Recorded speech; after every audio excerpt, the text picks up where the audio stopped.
Ladies and gentlemen, please welcome our state senator from Belvedere, Tennessee, and the Volunteer State's next member of Congress, Eric Stewart.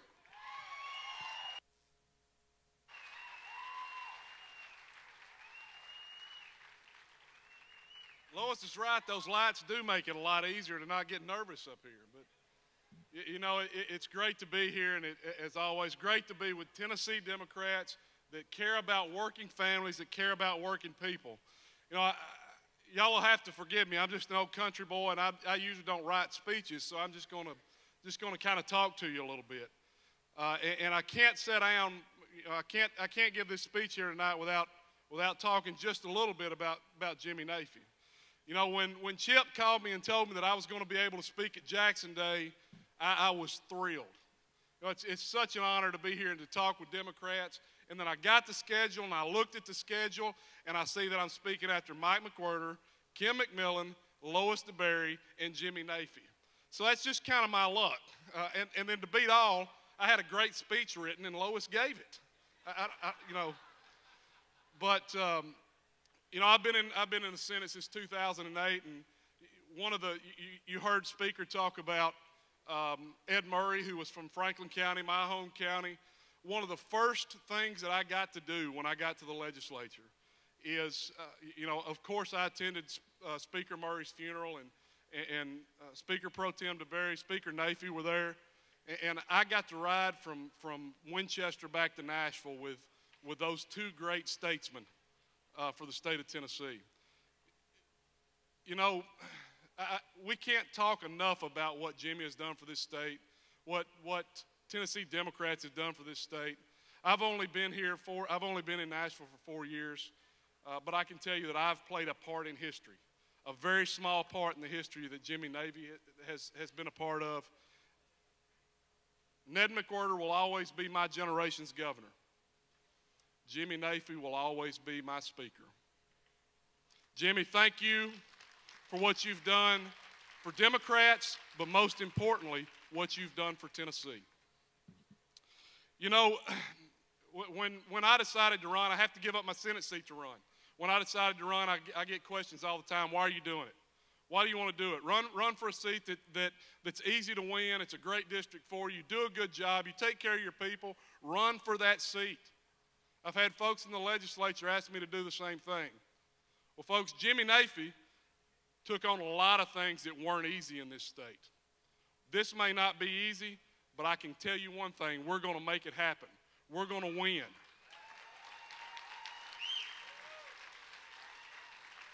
When you look at the folks that we elected to Congress, I don't know if Congressman Davis is still here, but I can tell you as Lincoln being my congressman, Lincoln took care of his people. He voted in the best interest of the folks back home. I have a little note on my desk in the Senate, just below the buttons that we push to vote. And the question is, how does this vote affect the folks back home? That's the first question we have to ask. Ladies and gentlemen, a lot of the folks in Washington, D.C. are not asking that question. They're voting against our best interest. They're voting against working families, and we can change it, and we can do it this year.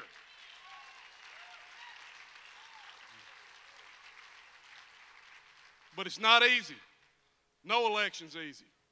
You know, there's only two ways that you run for political office. One of them is unopposed, and the other one is scared. Well, ladies and gentlemen, I promise you that Scott Desjardins is running scared right now because Tennessee Democrats are ready to stand up and fight. They're ready to get out and work, and they're ready to take back their country, to take back their state, and go to work for working men and women across this country. And that's how we do it. We do it together. How do I win in the 4th Congressional District? I tell you how I win. I win with working with folks like Ty Cobb, like David Shepard, like a lot of other great folks across this district who are out there working hard to protect working families. That's exactly how we do it. And we cannot do it without you. We cannot do it without your help. You know, a congressional district's got 705,000 people. I feel like I work hard. I feel like I do a pretty good job, but there's no way possible I can touch 705,000 people. Absolutely no way. It's going to take the help of everyone in this room and everyone in this district. Talk to the folks that you work with. Talk to the folks you go to school with. Talk to the folks that you go to church with. You know what, folks? We're Democrats, and it's time that we quit being afraid to stand on the mountaintop and say that we're Democrats. We stand up for working families. We stand up for the children of this world. And ladies and gentlemen, we need to do it now, and we need to do it loud.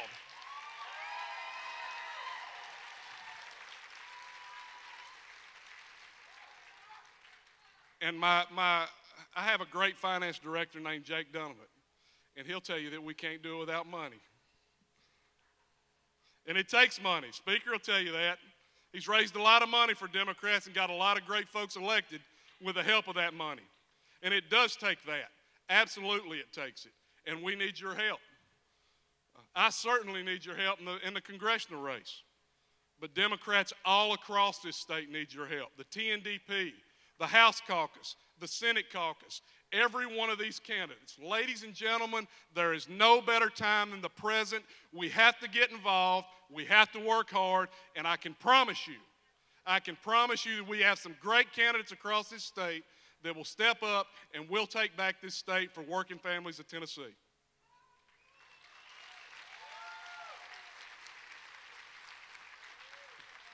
Having said that, I'll tell you that we're a campaign of the 21st century.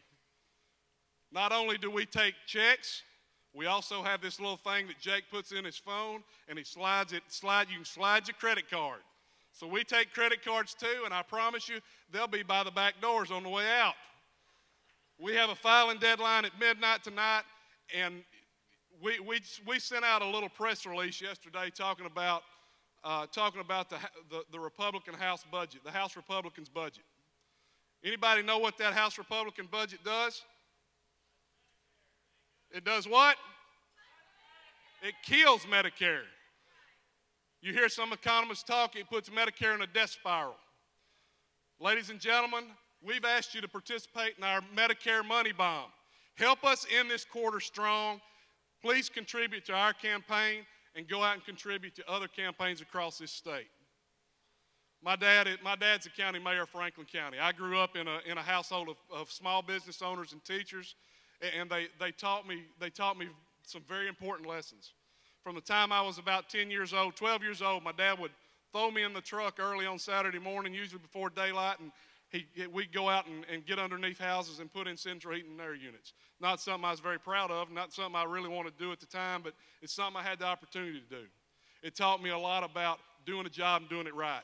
It taught me a lot about working for the public and being able to stand back at the end of the day looking at a job and knowing that you did it, knowing that you accomplished something. It taught me about working together as a team. It taught me about providing that level of customer service that, quite honestly, the public deserves and has a right to expect. Ladies and gentlemen, they can't do that in Washington right now. Jim Cooper stands up for his district. He fights hard for his district, and we are very, very blessed to have him in Congress. I'm asking you to send him some help. I'm asking you to send him some help and allow me the opportunity to work with you in Washington, D.C. I end most of my speeches this way, and I'll end this one this way. I don't make campaign promises, and I don't, as you can tell, I'm not a great speaker. But I can tell you what I will do. I'll make this one promise to you. If you'll allow me to go to Washington, D.C. and represent you in Congress, I'll make you proud. I'll work for our best interests, and we'll fight every single day for working families of Tennessee. Thank you, ladies and gentlemen. It's an honor to be with you. And let's get busy.